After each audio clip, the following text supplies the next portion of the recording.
photo I took of my friend's band when we arrived in Oregon.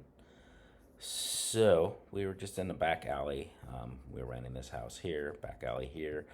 Just for kicks, I'm gonna add a pond here to show you what the current version of Photoshop can do with AI. So I'm gonna use the lasso tool, and your selection is very, very important because you're telling AI to add something in this exact spot. So if you do a strange selection, it will create something strange.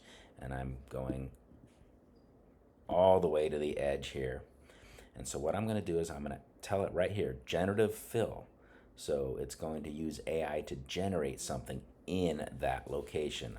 And you're going to type in here what you want it to generate. I'm going to say a pond with a reflection.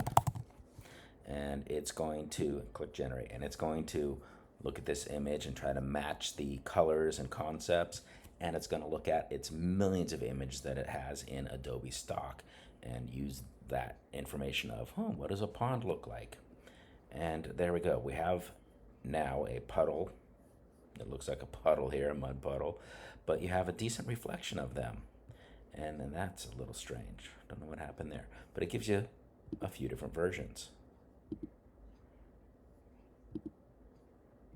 These look more like puddles, so I don't care for them. So I'm going to say regenerate, and it will do another round.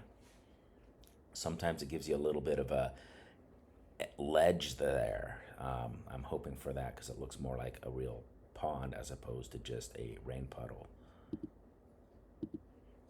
And that has a tiny bit of ledge, so that's a tiny bit better. It still kind of looks just like a rain puddle. But in any case, that is the type of stuff you can do. That's pretty amazing. You can see their legs and everything. Pretty crazy what you can do.